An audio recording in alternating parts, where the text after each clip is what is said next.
All right, hello everyone. Welcome to our second video for section 3.3. We're going to continue on talking about different rules or properties we can use to find derivatives of functions. So prior to this, we looked at finding derivatives for power functions, and then we use that to help us find derivatives of polynomials.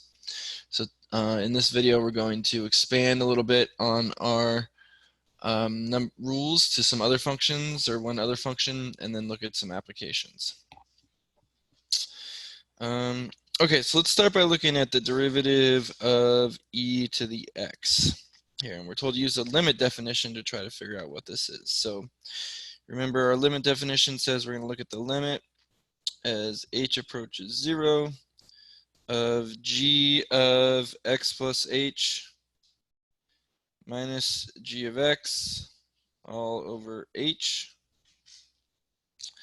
And so our function here is g, so that means we need to input x plus h and input x into the function. So we'll have the limit as h approaches 0 of e to the x plus h minus e to the x all over h. Okay. And I want to look at the top there. So in particular, I want to look at this e to the x plus h.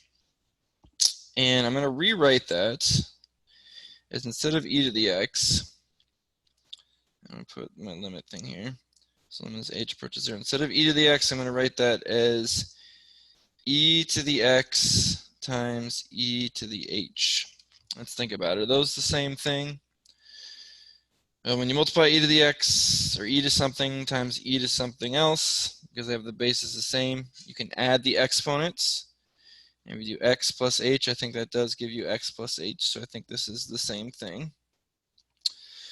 And then we'll still have the minus e to the x all over h. Okay? And then notice what we have on the top now. Both of these terms on the top contain an e to the x, so we can factor that out. So the limit as h approaches 0 of factor out the e to the x, so we have e to the x times, we're left with e to the h minus 1 all over h. And then we got to think kind of hard about what's going on with the limit here. So we're taking the limit as h approaches 0.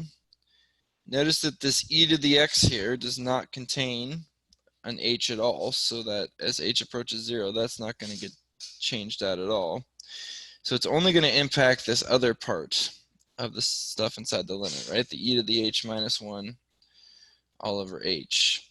And unfortunately, we can't just plug in 0 for h there, because we would divide by 0. So to find this limit, we're actually going to go to our calculators. So if we do that, and let me switch, here we go. So we're trying to graph this function e to the h minus 1 over h. So I'm just going to do in my calculator here e to the x minus 1 minus 1 divided by x. So we'll graph it. We get something that looks like this, and we're really concerned about what happens here when the graph is approaching 0, right? So we need to zoom in a little bit. So we'll zoom in on that area there where it's approaching 0. Enter. And it looks like from the left and right, it looks like that limit is approaching 1 based on what I see. So going back to this and looking again at that last limit we had the limit as h approaches 0, we had the e to the x, and that was being multiplied by e to the h minus 1 all over h. Again, this e to the x part is not impacted by the limit because there's no h in it. And then we saw that this e to the h minus 1 over h, that is approaching 1 as we go towards 0. So what this comes out to be then is e to the x times 1, which is just e to the x. But hold on, Cody. That's the function we started with. Can a function be its own derivative? You can bet your butt it can be.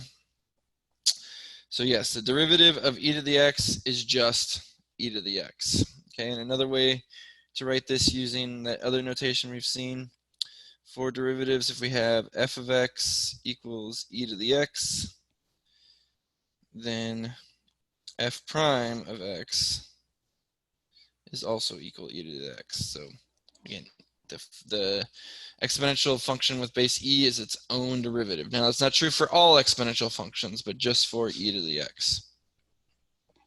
Okay. All right, let's look at what happens if we take the derivative of the derivative. Does that even make sense? Why would we ever want to do that? All right, well, let's look at this. So here we have a function, f of x equals 3/2 x times x to the 6th. And they want us to find f prime. So here we see that there's a power function. So we'll use our power rule here. So this will be, we'll bring down the exponent to the front. So 6 times 3/2 times x to the subtract 1 from the exponent, we get x to the 5th. And then 6 times 3/2, cancel out a 2 and a 3. So it looks like we end up with 9x to the 5th. So f prime of x would be 9x to the 5th. Okay, well then we're told to find the derivative of that function, because remember, even though this is a derivative, it's just a function still, right? 9x to the 5th without that f prime thing is still a function. So we can take the derivative of that, and actually, you know what, rather than do that, I'll show you this notation for that. So since we're taking the derivative of a derivative, we can write that as f with 2 apostrophes now. So it'd be like f double prime of x. And again, we still have a power function here. So we can use our power rule. So multiply the 5 by the 9, subtract 1, we'd end up with 45x to the 4th. Okay.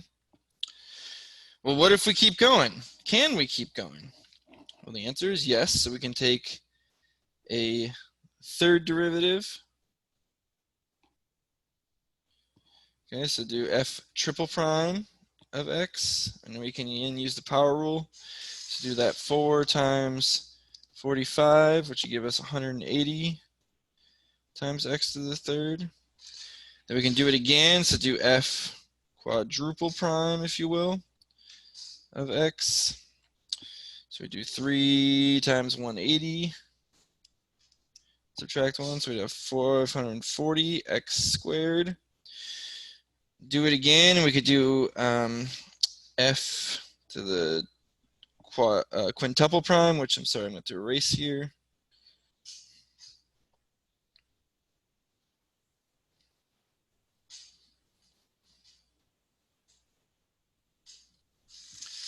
So if we're doing the 5th derivative now, we have f 1, 2, 3, 4, 5 of x equals, we do 540 times 2, 1080 x. And then we could do the 6th derivative of x. And that would give us, remember for this, the power on just x is just a 1. So we do 1 times 1080, which would give us 1080, and then subtract 1, which would give us x to the 0, which is just 1. And then we'll take one more derivative. So here we're on now the 7th. 1, 2, 3, 4, 5, 6, 7 of x. And you can see that that's just going to be 0. And if we take the derivative again, well, that'll be 0 again because we're taking the derivative of another constant. And we would just keep doing that. So it looks like if we start with a power function and we keep taking the derivative, we're eventually going to end up with 0 because we'll eventually end up at a constant. And then the derivative of a constant is 0, and the derivative of 0 will just keep giving us 0. Okay? So the point of this is to show you that you can continue to take derivatives of a function. You can do it more than once. Another thing I want to show you guys is some notation for these. So let me do this. clear these out. So I'm going to go back to taking the, let's say we're taking the second, no, let's do the fourth derivative. So let's say we're doing f quadruple prime of x. Well, as you saw when I was trying to work this out, writing out all those apostrophes gets to be a bit much. So I have a little bit more concise way of writing this would be like f, and then as the exponent we'll do a little parenthesis 4, and then the x. And that doesn't mean f to the fourth power. What that tells us is we've taken, or we're on the fourth derivative, or we've taken the derivative 4 times at this point. Okay. Another set of notation you'll see sometimes. Actually, you know what? I'm going to wait on that for now. I'll show you the other one later. Okay, but let's kind of ground this in an example, because you may be thinking, cool, Cody, we can take the derivative a bunch of times. Why would I ever care about that? Well, let's take a look at this. So during a busy day of running errands, and in case you're wondering, yes, she does run all of her own errands. I know you may think she doesn't, although she may be having a lot of stuff delivered during the time of coronavirus. Beyonce's distance from home in miles can be modeled by the function d of t equals 2/3 times t cubed minus 6t squared plus 10t, where t is the time in hours since she started her errands. Okay, so the first thing we're asked to do is to figure out what the function d prime of t models and what its units are. Okay, and before we do that, first thing I'm going to do is let's just find d prime of t. So d prime of t, well, using our power rule, I believe that would give us 2t squared minus 12t plus 10. And to figure out what it models or what it would represent, let's think about what we first started, why we first started looking at derivatives. We were interested in the slopes of tangent lines, right? So we know that if we plug in a value for t here, it gives us the slope of the tangent line at that function at that particular time t. And what would be the units of the slope there? Well, remember, slope is a rate of change. And if you recall back to pre-calc 1, its units are output units over input units. So looking back at our function, what are our output units? What are the outputs of these functions? Well, I think that it's distance in miles, right?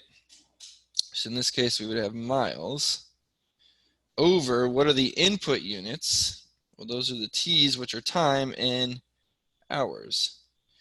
And holy bejesus, what do you notice? For our slope, we got miles per hour. So what is the first derivative giving us? Ladies and gentlemen, that would be her velocity at that particular time. That's cool. And just to be clear about what's going on here, with this function, the inputs, so I'm going to write the word inputs, are still going to be time, right? So they're still going to be hours because there's still t's there. But the outputs, as we just saw, okay, those are velocities. So those are miles per hour. All right, let's look at the second derivative then. So the second derivative, if we take that, well, it means we take the derivative of the first one, which would be using the power rule 4t minus 12. And what are going to be the units here? Well, it's still going to be input units for output units, because they're representing the slopes of the tangent lines from this function up here. Well, what were the outputs there? The outputs there were miles per hour. They're miles per hour because the outputs were velocities. What were the inputs? Well, those were also hours. If we do miles per hour over hour, you can work this out with dimensional analysis, we get miles per hour squared. And do any of us who have taken physics before or know a bit about physics, what does that represent? Yep, you're right. That is our acceleration, okay?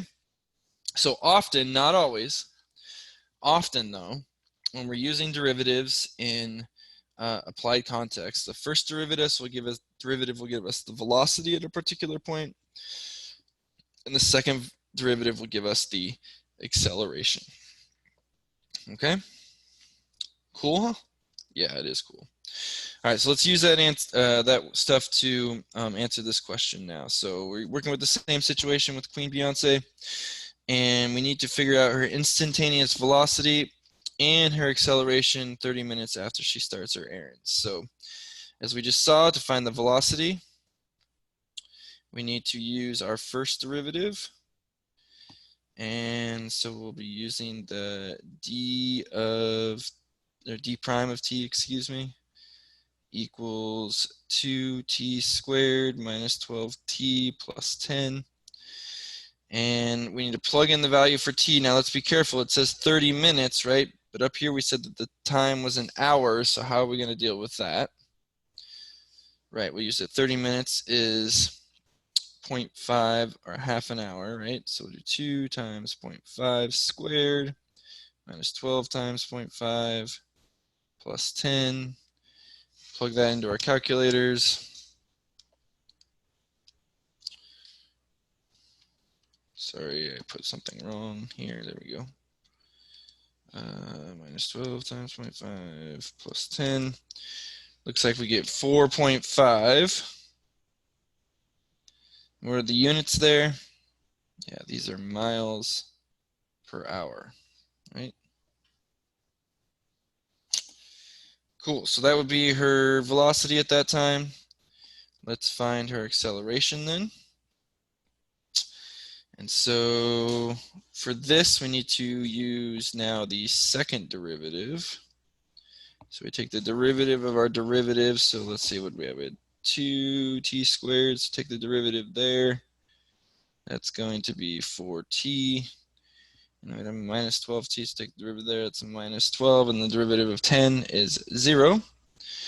So it looks like our derivative, our second derivative is 4t minus 12. So then we'll plug in, just like we did before, the 0.5. So do 4 times 0.5 minus 12.